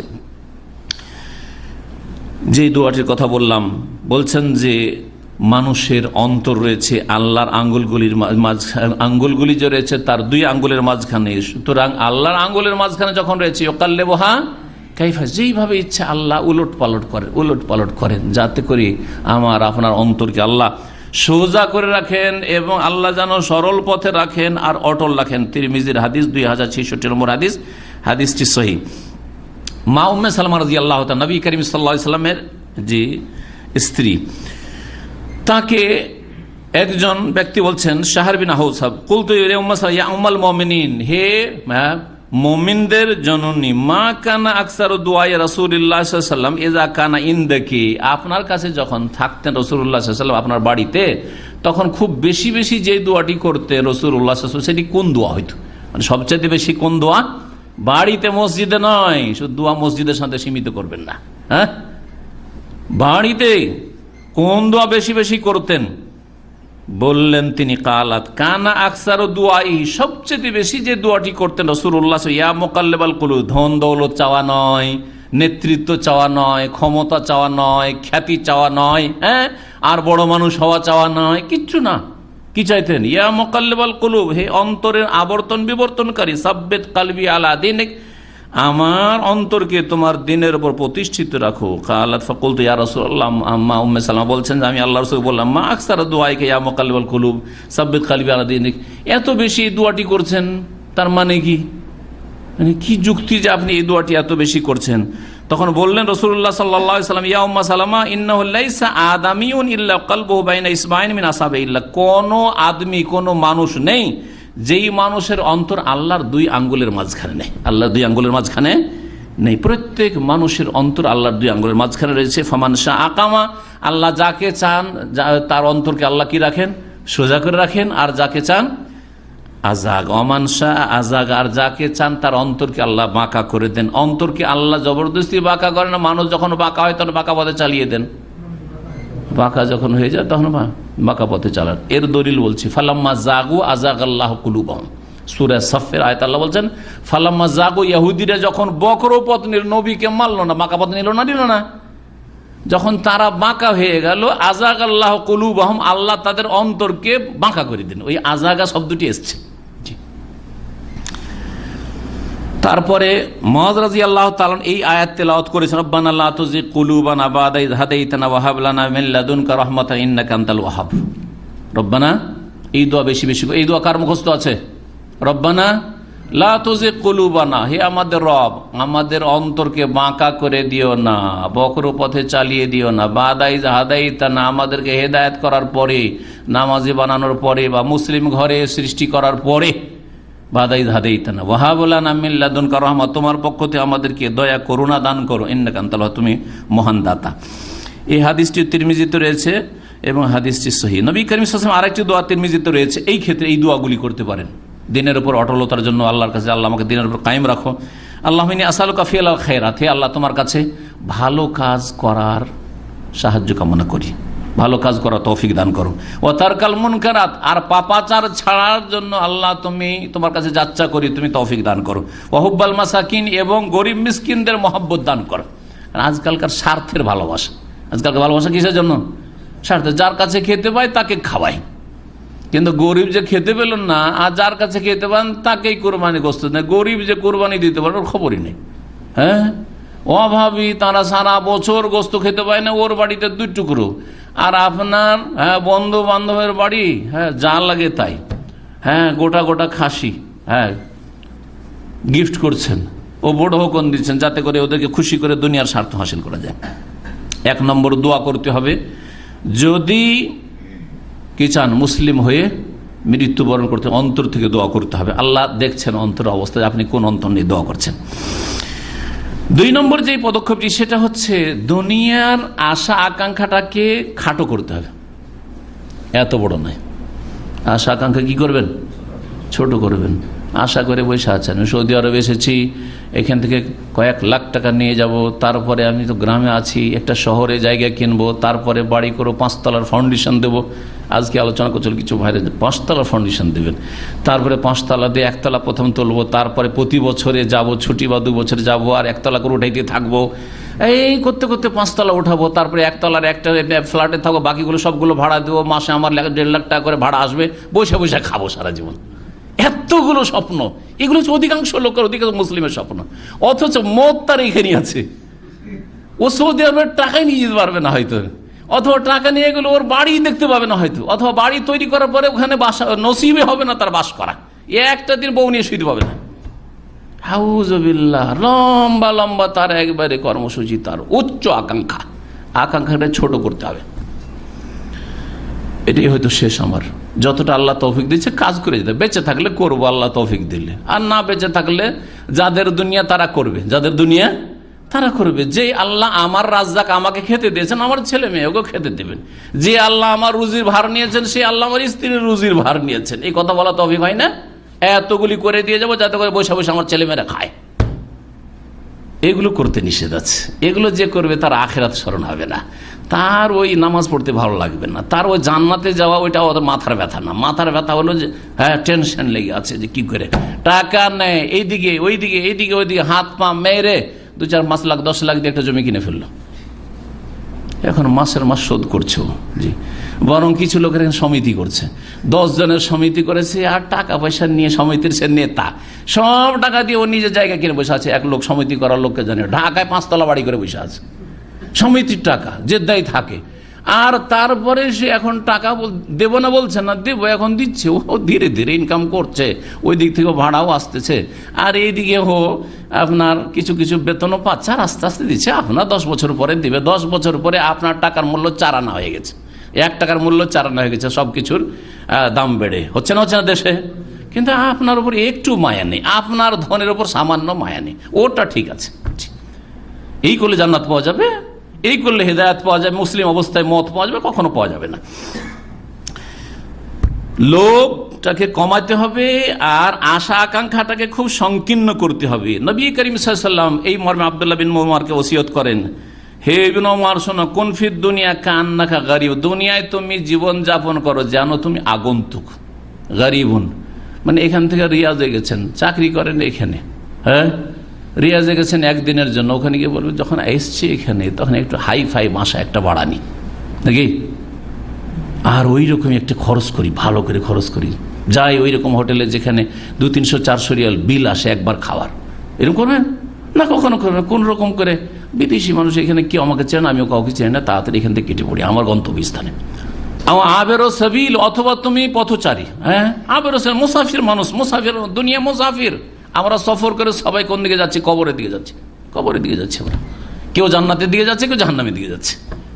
কবরের গর্তে পড়বে আর তারপর ওখান থেকে জান্নাত জাহান্নামের ফয়সালা হয়ে যাবে। সহিহ বুখারীর হাদিস। কোরআনে কারীমের সূরা গাফির সূরা মুমিন আয়াত নম্বর 39 রয়েছে, ফিরআউনের বংশের একজন লোক মুসলমান হয়ে গিয়েছিল, কিন্তু ভয়ে ইসলাম প্রকাশ করতে পারে না। ফিরআউন যখন খুন করতে চায় মূসাকে, তখন ফিরআউনের পক্ষ নিয়ে ফিরআউনকে বুঝায় যে দেখো লোকটা কোন মন্দ কথা বলছে, আমিও মানি না, ঠিক আছে তোমার সাথী আছে আমি, কিন্তু লোকটা কোন দোষের কথা বলছে, তো ভালোই কথা বলছে, যাক সেই জন্য ওকে খুঁজতে হবে না, মারাটা ঠিক হবে না, মারাটা ঠিক হবে না। সুবহানাল্লাহ, অন্তরে ইসলাম আছে, ঈমান আছে, কিন্তু জাহির প্রকাশ করতে পারছে না। ওই লোকের ঘটনা এই সূরায় বয়ান করা হয়েছে। তিনি তার জাতিকে উপদেশ দিতে গিয়ে বলেছিলেন, ইন্নামা হাযিহিল হায়াতুদ দুনিয়া মাতা, এই দুনিয়ার জীবনটা, এই যে এত রঙিন জীবন, এত আমোদ ফুর্তির জীবন মনে হচ্ছে, এত যে ভোগবিলাসের জীবন, সুখ আর শান্তি মনে হচ্ছে, পয়সা পয়সা, এটা হচ্ছে কি ক্ষণিকের ভোগের বস্তু, সামান্য কিছুদিনের ভোগের সামগ্রী। ওয়া ইন্নাল আখিরাতা হিয়া দারুল কারার, আর আসল হচ্ছে পরকাল, স্থায়ী জগৎ, স্থায়ী বাসা হচ্ছে, বাড়ি হচ্ছে পরকালে। নবী করিম সাল্লাল্লাহু আলাইহি ওয়াসাল্লাম বলছেন যে আমার দুনিয়ার সাথে কি সম্পর্ক রয়েছে, আমি তো হচ্ছি একজন মুসাফিরের মতো, কার রাকেব, পথের পথিক, রাস্তায় চলছি আর ক্লান্ত হয়ে পড়েছি, তখন কি করব, একটু বিশ্রাম নেব। আপনারা অনেকে রাস্তায় চলতে গিয়ে বিশ্রাম হয়ে যান না, ড্রাইভিং করে যাচ্ছেন, গিয়ে পেট্রোল পাম্পে গেলে পেট্রোল পাম্পে যাওয়ার পরে একটু তেল নিলে, পেট্রোল নিলে, একটু নাস্তা পানি করলেন, আর তারপরে যদি রেস্ট করতে হয় একটু 10 মিনিট আধা ঘন্টা কোথাও রেস্ট করলে তারপরে আবার টান দিলেন, কোথায় যাবেন, মক্কা, তাই না? গন্তব্যস্থান মক্কা। বসে থাকবেন না ভালো পেট্রোল পাম্প দেখে, যে শাসকো পেট্রোল পাম্প আর খুব পরিষ্কার পরিচ্ছন্ন বাথরুম, সুতরাং থেকে যায় এখানে। এই বাথরুম তো জীবনে বাড়িতেও পাবো না, কোথাও পাবো না, আর ওই রকম দামি হোটেলে যেতেও পারবো, থাকি এখানে, থাকবেন? তো দুনিয়াকে কামড়ে ধরাটা ওই রকম বাথরুমের মতো, যে ভালো বাথরুম দেখে, চাকচিক বাথরুম দেখে দুনিয়াকে কামড়ে ধরেছেন। তিরমিজিতে হাদিসটি রয়েছে, মালি ওয়ালিদ দুনিয়া, আমার দুনিয়ার সাথে কি সম্পর্ক, মা আনাফিদ দুনিয়া ইল্লা কার আকিব, আমি একজন পথিকের মতো, মুসাফিরের মতো, ইস্তাজাল্লা তাহাতা সাজারা, একটা গাছের তলায় একটু আরাম করলো, সুম্মা রাহা, তারপরে গাছের ছায়া ছেড়ে দিয়ে কেটে পড়লো সেখান থেকে গন্তব্যস্থানের উদ্দেশ্যে। 3 নম্বর যে কাজটি করতে হবে সেটা হচ্ছে রকমারি ইবাদতবন্দি করতে হবে। একই রকম ইবাদত সবসময় করতে পারবেন না, রকমারি ইবাদত ইসলামে আছে। ফরজগুলিও দেখেন, 5 ওয়াক্ত নামাজ শরীরের ইবাদত হলো, জাকাত পয়সার ইবাদত হলো, খিদার মাধ্যমে ইবাদত, রোজার সিয়ামের ইবাদত হলো, আর কিছু পয়সা খরচ করার মাধ্যমে, আর কিছু মেহনত, দৌড়াদৌড়ি, ছুটাছুটি, তাওয়াফ, সাই, ভিড় ভাড়, কষ্ট করা, এর মাধ্যমে হজ হইল, উমরা হইল, করছেন না?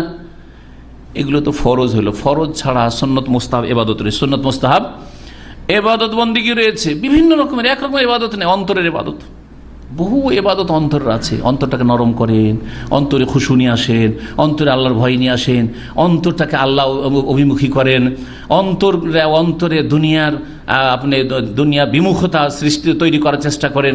এইরকম অন্তরের বহু ইবাদত বন্দেগী রয়েছে। অন্তরকে পরিষ্কার করেন, অন্তরে উদারতা নিয়ে আসেন, অন্তরে ক্ষমার চিন্তা চেতনা নিয়ে আসেন, যে আমি মানুষকে ক্ষমা করতে প্রশিক্ষণ নেব, তরবিয়ত নেব।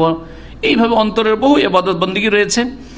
এছাড়া কথার বাচনিক ইবাদত রয়েছে, আর্থিক ইবাদত বন্দেগী রয়েছে। মাঝে মাঝে দান খেরাত করেন, শুধু নামাজ না, নামাজ ফরজ তো পড়ছেন, সুন্নত তো পড়ছেন, তার সাথে সাথে আপনি শুধু বছরে একবার জাকাত, ওই জাকাত দিয়ে সব কাজ সারবে, সব কাজ। বংশকে দেবে, আত্মীয় স্বজন ওই জাকাত, গ্রামবাসীকে দেবে জাকাত না, সারা বছর জাকাত। ওই টাকা রমজানে বের করেছে, ওই টাকা দিয়ে সারা বছর দিতে পারবো কিনা? আরে বাবা, সারা বছর আর খরচ করতে হবে না?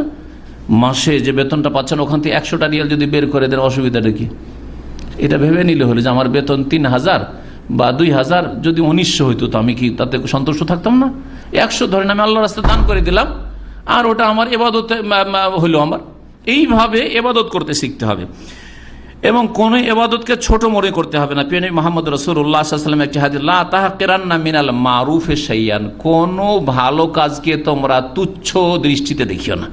এই সামান্য এইটা কাজ, এমন কি চাস্তের নামাজ 2 রাকাত, এমন কি ইশরাকের নামাজ, এমন কি না, এমন কি মনে করিয়েন না আপনি। 1 টাকা কাউকে দান করলেন আপনি, এমন কি না, ওটাই দান করেন আপনি। 1 টাকা পাচ্ছেন, 1 টাকা দান করেন। তোমরা কোনো ভালো কাজকে তুচ্ছ মনে করিয়ে না। ওয়ালাউ আনতালকা আখাকা বিওয়াজহিন তালিকিন, যদি কিছু নাও করতে পারো, হাসি মুখে যদি কোনো মুসলিম ভাইয়ের সাথে সাক্ষাৎ করো। একটা ফকিরকে, গরিবকে 1 টাকা দিতে পারলেন না, অথচ দেখছেন যে অসহায়, হাসি মুখে কথা বলেন, ভাই কেমন আছেন, ভালো আছেন, সুস্থ আছেন তো, কি অবস্থা, আল্লাহ যেন আপনার সাহায্য করে, আল্লাহ যেন আপনাকে সুস্থ করে। ও রোগের চিকিৎসা যেন পয়সা দিতে পারলেন না, কিন্তু যে একটা দোয়া দিলেন, ভালো কথা দিলেন, একটু হাসি মুখে কথা বললেন, এটা আপনার সাদাকা। সহিহ বুখারী মুসলিমের আছে, ইত্তাকুন নার, জাহান্নামের আগুন থেকে তোমরা বাঁচো, ওয়ালাউ বিশিক্কি তামরা, খেজুর, গোটা খেজুর নয়, খেজুরের একটা অংশ, একটা খেজুরের অংশ। 2টো ফকির দেখছেন, একটা খেজুর মাত্র আছে, একটা খেজুরকে ভেঙে আধা আধি দিতে পারবেন, সেটা দিয়ে জাহান্নাম থেকে বাঁচো, সেটাকে অবহেলা করিও না। 4 নম্বর পদক্ষেপ হচ্ছে, কিসের পদক্ষেপ? মুসলিম হয়ে বেঁচে থাকার জন্য, এবং শেষ জীবনটা যাতে করে ভালো হয়, শেষ জীবনটা ভালো করার জন্য। সেটা হচ্ছে মসজিদের সাথে অন্তরকে জুড়েন, মসজিদের সাথে সম্পর্ক গাঢ় করেন। যার যত বেশি মসজিদের সাথে ভালোবাসা সম্পর্ক, সে তত বেশি শেষ জীবনটাকে ভালো করতে পারে। মসজিদে শেষ সময় যখন একামত হতে যাচ্ছে, পৌঁছিলেন, সব সময় এরকম বদ অভ্যাস বানাবেন না। আর নামাজ ফিরে, সালাম ফিরে দেখছেন রাস্তা কোন দিকে আছে, দিলেন টান, না, এইরকম চরিত্র যেন না হয়। আগেই যাওয়ার চেষ্টা করেন, অনেক সময় দিলেন নামাজের অপেক্ষা। নামাজের পরে অনেক তসবিহ তাহলিল জিকির আজকার করলেন, আর সবার শেষে আপনি পারলে আরো কোনো কাজ নেই, দেখছেন যে আর কোনো কাজ নেই সংসারে, কিছুক্ষণ কোরআন তেলাওয়াত করে বাড়িতে এসে নির্জনে কোরআন তেলাওয়াত হবে না, ছেলে মেয়েরা ডিস্টার্ব করবে, পরিবার ডিস্টার্ব করবে ইত্যাদি, হইচই হবে, বা আর ওইখানে ওইরকম পরিবেশ পাবো না রুমে এসে। সুতরাং মসজিদেই বসে যান কিছুক্ষণ। যার যত মসজিদের সাথে সম্পর্ক তার ইসলাম ইমান তত সুন্দর হবে এবং তার শেষ জীবনটা ভালো হবে। আল্লাহ রাব্বুল আলামিন যেন তৌফিক দান করে। এই জন্য নবী করিম সাল্লাল্লাহু আলাইহি ওয়াসাল্লাম প্রশংসা করেছেন ওই জাতির যারা আল্লাহর ঘরে মসজিদে বসে যায় এবং দিনের কথা আলোচনা করে, শোনে অথবা শোনায়, তাদের 4টি ফজিলত বলেছেন। ফেরেশতারা ঢেকে নেয়, হাফাতুল মালায়েকা, গাশিয়াতুর রহমত তাদেরকে ঢেকে নেয়, ফেরেশতা তাদেরকে ঘিরে নেয় এবং প্রশান্তি নাজিল হয়। আল্লাহর কাছে তাদের আলোচনা হয়, আল্লাহর কাছে তাদের আলোচনা হয়। এইরকমই নবী সাল্লাল্লাহু আলাইহি ওয়াসাল্লাম আরো ভালো মজলিসের, আর সবচেয়ে ভালো মজলিস, ভালো জায়গা হচ্ছে মসজিদ। ভালো মজলিসের ফজিলত সম্পর্কে বলতে গিয়ে এক সাহাবী বললেন, ইয়া রাসূলুল্লাহ, আপনি যে বললেন যে সবাইকে মাফ করে দেওয়া হলো, তো একটা লোক কিন্তু ওখানে বসার জন্য আসেনি, ওই দিনের কথা আলোচনা শোনার জন্য আসেনি, ওখানে কি কাজে এসেছিল? একটা লোকের কাছে টাকা পাবে সেই জন্য এসে বসেছিল এখানে। আপনারা দিন শেখার জন্য এসেছেন, আরেকজন কি কাজে এসছে? ও টাকা পাবে, লোকটার সাথে দেখা সাক্ষাৎ হচ্ছে না, কোথায় পাবো? ইসলামিক সেন্টার ওই আলোচনা বৃহস্পতিবারে বা শুক্রবারে ও রাতে গেলে দেখাবো, ওই জন্য এসে বসে আছে। আপনি বেরোলে আপনার সাথে সাক্ষাৎ করবে, কোনো একটা গরজ আছে, সেই জন্য যে কোনো একটা দুনিয়ার গরজ আছে, তো ওকে মাফ হবে না? হবে না। ওই সাহেব বলছে, হাজাতেন, ওর নিজের গরজে এসেছিল, ও তো দিন শিখার জন্য আসেনি, ও তো দিনের কথা শোনার জন্য আসেনি। নবী করিম সাল্লাল্লাহু আলাইহি ওয়াসাল্লাম বললেন, হুমুল কওমু লা ইয়াশকা বিহিম জালিসুহুম, ওই এমন এক নেক ভালো সম্প্রদায় যে তাদের সাথে যারাই বসেছে তারা হতভাগা হবে না, তাদের দুর্ভাগ্য হবে না, তাদের সবার সৌভাগ্য, তাদের সবাইকে মাফ করে দিলাম। কুমু মাগফুরান লাকুম, উঠো তোমাদেরকে মাফ করে দিলাম। দিনের মজলিস থেকে উঠলেন, মসজিদ থেকে উঠলেন, দিনী আলোচনা থেকে উঠলেন, কোরআন হাদিসের কথা শুনলেন, ফেরেশতাদের মাঝে ঘোষণা করে তোমাদেরকে মাফ করে দিলাম। ফেরেশতাদেরকে সাক্ষী, উশহিদুকুম, ফেরেশতারা সাক্ষী রাখছি, এদেরকে ক্ষমা করে দিলাম। আর মসজিদে বসতে পারলে সেটা আরো ভালো মজলিস হবে। এইরকমই যারা মসজিদে বসে থাকে তাদের জন্য ফেরেশতারা দোয়া করতে থাকে। যতক্ষণ পর্যন্ত মসজিদে নামাজের জন্য ইন্তজার করে, ততক্ষণ যেন আপনি আল্লাহর রাস্তায় আপনি পাহারা দিচ্ছেন। এই হাদিসগুলি রয়েছে যেগুলি এই বিষয়ে আরও বেশি উৎসাহিত করে যে মসজিদে বেশি সময় দেওয়ার চেষ্টা করবেন, মসজিদে বেশি সময় দেওয়ার চেষ্টা করবেন। 5 নম্বর, আম্বিয়া রসুলগণের কাহিনী পড়বেন, নবীদের জীবনী পড়বেন, শেষ রাসূল নবী সাল্লাল্লাহু আলাইহি ওয়াসাল্লামের জীবনী পড়বেন, সাহাবায়ে কেরামদের জীবনী পড়বেন, তাবেঈনদের জীবনী পড়বেন, ভালো ভালো ওলামাদের জীবনী পড়বেন। এবং তার সাথে সাথে 6 নম্বর হচ্ছে যে ভালো লোকের সংসর্গ গ্রহণ করবেন, ভালো লোকের সাথে উঠা বসা করবেন, ভালো লোকের সাথে টেলিফোন যোগাযোগ, ভালো লোকের সাথে চলাফেরা, দিনদার লোকের সাথে দেখা সাক্ষাৎ, দিনদার লোকের কাছে কিছুক্ষণ বসা। প্রতিদিন যদি ধার্মিক আল্লাহ ভীরু লোকের সাথে, আলেম আলেমাদের সাথে বসেন, তাহলে আপনার কি হয়ে যাবে? চার্জ হয়ে যাবে। আপনার মোবাইলের ব্যাটারি চার্জের মতো আপনার ইমানি রিচার্জ হয়ে যাবে বা চার্জ হয়ে যাবে। সুতরাং আল্লাহ যেন তৌফিক দান করেন। 7 নম্বরে বলবো যে দুনিয়াকে একদিকে রাখেন আর আখেরাতে জান্নাতে যে আল্লাহ মহাপুরস্কার তৈরি করে রেখেছেন ওই দিকে নজরটা রাখবেন। দুনিয়ার এই সাজসজ্জার দিকে নজর না রেখে কোন দিকে নজর রাখবেন? জান্নাতের দিকে নজর রাখবেন। জান্নাতে এই নিয়ামত আছে, এই নিয়ামত আছে, এই নিয়ামত আছে, তাহলে তো পড়তে হবে, জানতে হবে জান্নাত সম্পর্কে। এগুলি কথা যখন সামনে রাখবেন তখন কি হবে? শেষ জীবনটা ভালো করার চেষ্টা করুন। কারণ ভালো করে বুঝতে পারছেন যে 2 বছর আগে আমার কোনো অসুখ ছিল না, এখন আমার প্রেশার, এখন আমার সুগার, এখন আমার কোলেস্ট্রল চর্বি বেশি, এখন আমার হাত পায়ে ব্যথা, বাত, এখন আমার এই হচ্ছে সে হচ্ছে। আগে সারা দিন কাজ করতাম, ক্লান্ত হইতাম না, এখন 2-4 ঘন্টা ডিউটি করলে ক্লান্ত হয়ে পড়ি, ভেঙে পড়ি। তার মানে কোন দিকে যাচ্ছি আমি? কমজোরির দিকে যাচ্ছি, মওতের দিকে যাচ্ছি, কবরের দিকে যাচ্ছি। সুতরাং আল্লাহর কাছে যেসব নিয়ামত রয়েছে তার জন্য আপনি আগ্রহী হবেন। আল্লাহ রাব্বুল আলামিন যেন আমাদেরকে নেক আমলের তৌফিক দান করেন এবং দিনের ওপর অটলতা দান করেন, মুসলিম হয়ে বেঁচে থাকার তৌফিক দান করেন, মুসলিম হয়ে আল্লাহ যেন মওত দান করেন। এবং 2টি দোয়া এখানে শোনাই। রব্বানা, আবার বলছি সূরা আলে ইমরান আয়াত নম্বর 8, রব্বানা লা তুযিগ কুলুবানা বাদা ইয হাদাইতানা ওয়া হাব লানা মিন লাদুনকা রাহমাতান ইন্নাকা আনতাল ওয়াহ্হাব। আরেকটি দোয়া নবী করিম সাল্লাল্লাহু আলাইহি ওয়াসাল্লামের রয়েছে, সফরে গেলে পড়তেন, যেই দোয়াটির একটা অংশ রয়েছে আল্লাহুম্মা ইন্নী আউযু বিকা মিন ওয়াসাইস সাফারি ওয়া কাবাতিল মুনকাল ওয়াল হাওরে বাদাল কওরে। এই ওয়াল হাওরে বাদাল কওরে এর মানে হচ্ছে আল্লাহ হেদায়েত হয়ে যাওয়ার পরে, ভালো মানুষ হয়ে যাওয়ার পরে খারাপ হওয়া থেকে রক্ষা করো। ভালো মানুষ হয়ে যাওয়ার পরে খারাপ হওয়া থেকে রক্ষা করো। মুসলিম হয়েছি আল্লাহ জন্মসূত্রে, আল্লাহ আর কাফেরদের সাথে আমাকে জমা করিও না। কাফের সাথে যেন আমার হাসর না হয়, কাফেরদের চরিত্র না হয়, কাফেরদের মতো বেনামাজি না হয়, কাফেরদের মতো যেন বেদিন না হয়, নাস্তিক না হয়। এইরকমই যখন আল্লাহ ভালো অবস্থায় নামাজ রমজান মাসে ধরেছি বা হজে, এই হজের সফরে নামাজ পড়লাম, এই 10টা দিন ভালো ইবাদতবন্দি করলাম, আল্লাহ তুমি আমাকে এই রকমের নেক থাকার তৌফিক দান করো। আল্লাহুম্মা ইন্নী আউযু বিকা মিনাল হাওরে বাদাল কাওরে, আল্লাহ খারাপ অবস্থা থেকে আশ্রয় চাইছি ভালো অবস্থার পরে। অর্থাৎ দিনের ওপর এসেছি, দিন শিখেছি, দিন বুঝতে শিখেছি, তৌহিদ বুঝেছি, সুন্নত বুঝেছি, তৌহিদ সুন্নত ফলো করার তৌফিক দান করো। এবং 5 ওয়াক্ত নামাজের গুরুত্ব বুঝেছি, নামাজ না পড়লে মুসলিম থাকে না, সুতরাং নামাজি আল্লাহ বানিয়েছো, সারা জীবন আমাকে নামাজি করে রাখো। হারামকে হারাম জেনেছি এবং জানতে পেরেছি, সুতরাং হারাম থেকে বেঁচে থাকার তৌফিক দান করো। হারাম খাওয়া থেকে, হারাম দেখা থেকে, হারাম শোনা থেকে, হারাম জানা থেকে, হারামের দিকে এগিয়ে যাওয়া থেকে আল্লাহ তুমি বাঁচিয়ে রাখো। এইভাবে আল্লাহ রাব্বুল আলামিনের কাছে দোয়াও করবেন, তার সাথে সাথে মেহনত পরিশ্রম করবেন। আল্লাহ মেহনত পরিশ্রমকে ব্যর্থ করবেন না। রব্বানা আতিনা ফিদ দুনিয়া হাসানা ওয়া ফিল আখিরাতি হাসানা ওয়া কিনা আযাবান নার। সুবহানা রাব্বিকা রাব্বিল ইজ্জাতি আম্মা ইয়াসিফুন ওয়া সালামুন আলাল মুরসালিন ওয়াল হামদুলিল্লাহি রাব্বিল আলামিন।